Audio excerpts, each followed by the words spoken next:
It seems like some rebels have completely dismantled Syria, which is kind of crazy, especially considering that this only happened within a few weeks. But yes, it seems that the Assad regime has fallen.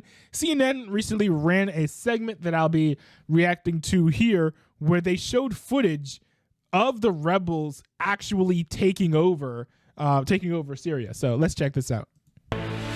This is CNN Breaking News. Good morning, I'm Victor Blackwell. Good to be with you. I'm Amara Walker. There's major breaking news in Syria as we are coming to air this morning. A lightning-fast rebel offensive ending 50 years of authoritarian rule in Syria. Just overnight, rebel forces say Syrian leader Bashar al-Assad fled Damascus as they took control of the capital, and he has not been seen since this morning.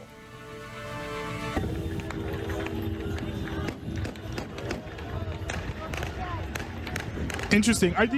So I'm guessing, are these like pro-Palestinian forces? I mean, they're waving the Palestine flag. So you hear it there. The news met with celebration across Syria and beyond. The gunfire there in celebration as rebel supporters cheered in the streets and they tore down monuments to the Assad family.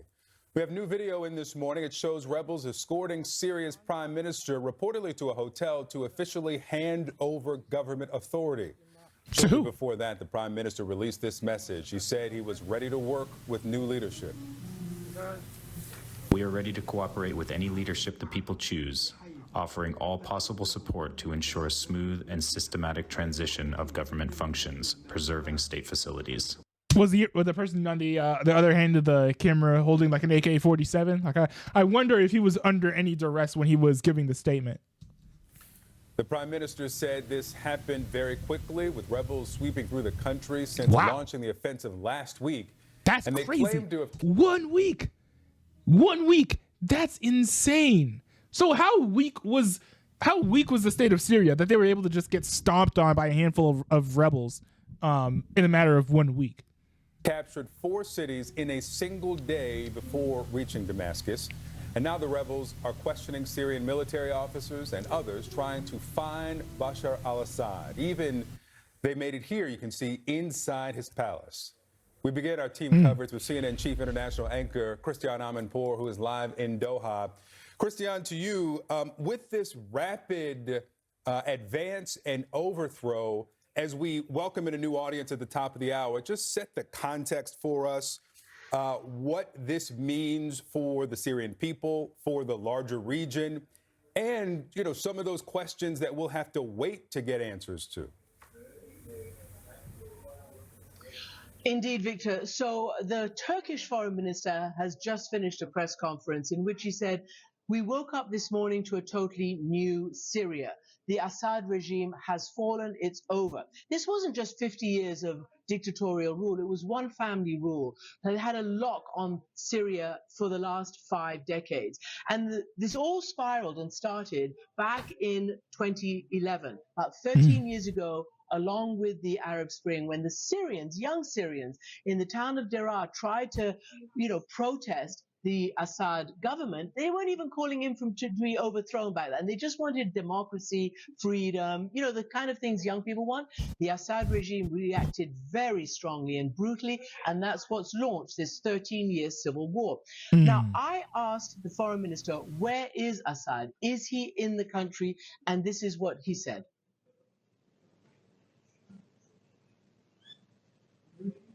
Okay, apparently you don't have that. I also was like, hold on, wait. What did he say? Don't have the soundbite, but what he actually said was, I can't comment. And then under pressing for me, he said, I think he's probably now out of the country. So that is what they think. Now, Turkey is a big backer of the anti-Assad forces. Since the beginning, Turkey has been essentially with the anti-Assad forces. Now, while they're not officially taking a massive, victory lap, they're clearly not unhappy about the resolution of this crisis. The question is, who are these new leaders? Who is al-Jawlani? Is he a Democrat? He used to be aligned with al-Qaeda. He then said they're branched off. He's trying to portray himself as somebody who can do what the Turks are calling for now, which is a national unity government, a government that respects the minorities, for instance, the Alawite minority, which supported the Assad regime, that keeps the territorial integrity of Syria. So that's for that. Now, the big picture in the region is that Iran and Russia were the main Assad backers. The minute they saw Aleppo and the others falling over the last week, they pulled back their support. Iran has been moving its troops and its foot soldiers on the ground out of Syria, and the Russians are saying we no longer support Assad, but the Russians are still. Wait, so so it seems like people in general are not that unhappy about Syria falling. Now, to be fair, most people aren't fans of totalitarian regimes, and I don't know how much is to be gained from Syria, from supporting Syria. But I would think that they would have gotten more international support than this, to be honest. I find that a little bit surprising. Still there because they have a warm water port on the Mediterranean there. So now all these regional governments, the regional nations, and including the United States, are trying to figure out what is the best way forward for Syria. It's clearly a changed situation, with Iran weakened after the Israeli attacks, with Iran weakened after the degradation of Hezbollah, with Russia weakened because of the war in Ukraine. Bro, wait, are they really firing guns straight into the air? After the degradation of Hezbollah. Bro, we about to see a friendly fire moment here in a second. That's like, I'm not like the biggest practicer of gun safety, as I do not own a gun other than my my Nerf gun, which is locked away safely from the reach of children. But I think one thing you're not supposed to do with guns is point straight into the air and fire up the bullets, because all bullets land somewhere.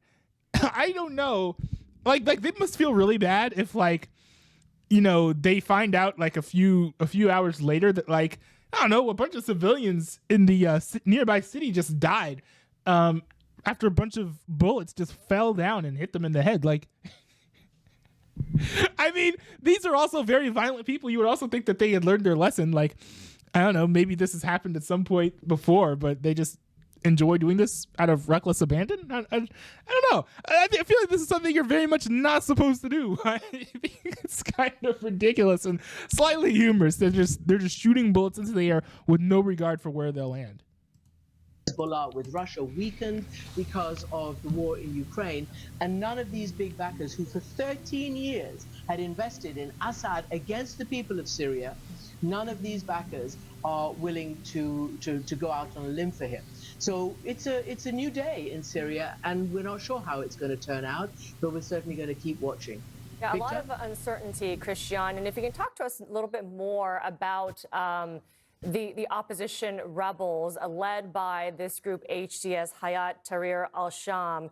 And in terms of, again, a lot of uncertainty, but how much of this is it being seen as a positive development, given that this rebel group has ties to ISIS and al-Qaeda? I mean, it seems like there is a bit of unease because it's relatively an unknown group. Well, I think that is the million-dollar question. You're absolutely right, Amara. Nobody quite knows how this is going to, proceed. Jawlani, who is the head of this group, gave an interview to our own Jomana Karache when they were still in Aleppo. So that was days ago, before they stormed all the way up and to Damascus, taking cities that, as the Turkish foreign minister, without barely a bullet being fired, like a hot knife through butter, all the way to the capital, and then it was over, because the backers did not stand behind Assad in the end. The sort of slogan of the day by everybody, whether it's the United States, whether Qatar, whether Turkey, is that it's Assad's fault. They're all saying he had a chance while this civil war was sort of on a calm boil, relatively speaking, since 2016, to create and answer the needs of the people and the demands of the people, to create national unity, to make sure that there was an actual functioning government. And the Turks said he never did it. The Qatari prime minister also said to me he never did it. Yeah, and that's true. I think that authoritarians, and as well as nationalists, they don't. One thing that they take for granted is the will of the people, which I guess one would assume goes hand in hand with being authoritarian. But what they don't understand is if you oppress people for long enough, they are going to rise up. Now, there are some things you can try to do to fight against that, like take away their guns, whatever. But at some point, after enough decades or centuries of oppression, people are going to rise up. So I think this guy most likely fell into the same trap that a lot of other authoritarians around the world fall into, where it's like, oh, I have control right now. I am breaking the legs of protesters. Like, we should be good. No one's going to be able to topple me. No one's going to be able to strip me of my power. Here, clearly, Bashar al-Assad is learning that, maybe that's not the best way to govern, but a little bit too late. I think his political career is most likely over. I don't think anyone else is going to be hiring him for a job position anytime soon.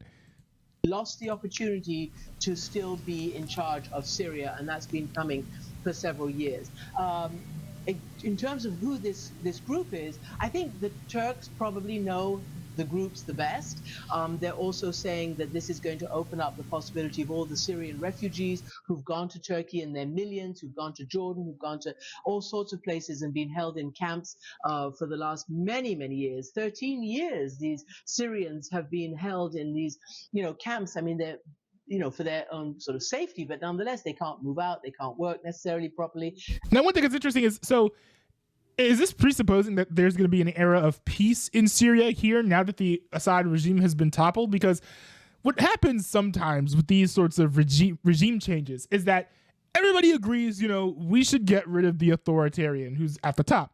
And then they topple that person. But the problem is there's then a vacuum of power, as well as a question of, well, how then do we proceed? Because sometimes people say, oh, we should lead this way. Some other folks say, oh, we should lead this way. And then before you know it, that country is sort of split into like 2, 3, 4 different factions because people in different places disagree on how things should be run.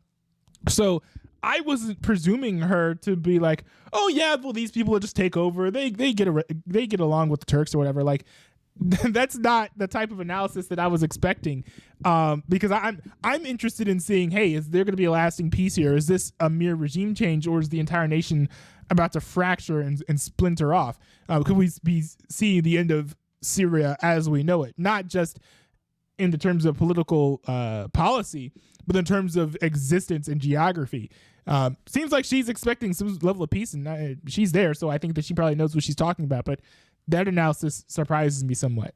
Gone to all sorts of places and been held in camps for the last many, many years. 13 years these Syrians have been held in these, camps. I mean, they're, for their own sort of safety, but nonetheless, they can't move out, they can't work necessarily properly, and now they'll be allowed to go back, he hopes. Again, I'm sorry, we're going to have to wait and see. You're right, Jawlani was allied with Al-Qaeda and ISIS. He then said, as he was preparing, you could see now in retrospect, preparing to take the reins, kept saying, well, we've broken with Al-Qaeda. We're a different group. We've changed the name of our group. They denounce ISIS as well. The United States, even President-elect Trump said, we don't have a dog in this fight. We're not getting involved in their civil war. Which is good. We will, and certainly the current administration in the U.S. saying if ISIS tries to take advantage, they will do what they've done in the past, which is presumably use airstrikes or the rest against ISIS. We'll wait to see. One thing, very interestingly, the Turkish foreign minister put the U.S. on notice that their Kurdish and other anti-Assad groups, who they have relied on for the last 13 or so years, will not be tolerated. Any Kurdish group that has any links to the PKK, which is the Kurdish group that the Turks call terrorists, will not be tolerated, and the Turkish government, of course, will not work with them. So, one of the big questions I have to say, and the United States has not successfully or convincingly answered this, nor has anybody in this region, how did this happen with apparently nobody, being prepared for it? As surprised as we are, so are all these other countries, which begs the question of leadership from all quarters, as this region is in turmoil ever since, and especially since October 7th of a year ago. And we, of course, are getting the first glimpse of the U.S. philosophy, at least from the president-elect, Donald Trump, who says that the U.S. should not get involved. This is not the U.S.'s fight. We're going to go to our correspondent in Washington in a moment to hear what President Biden's administration believes about what is changing there in Syria. But for now, Christiane Amanpour, thank you so much. Yeah, and I agree as well. This is not our fault. Or not our fault, but I agree with Trump as well that like this is not our fight. We don't need to get involved in this. Getting involved with these sorts of things is just how you make enemies internationally, and I don't think that that's what we should be doing. America, our primary goal should be in protecting American citizens, not fighting these wars and intervening in these civil strife situations going on internationally.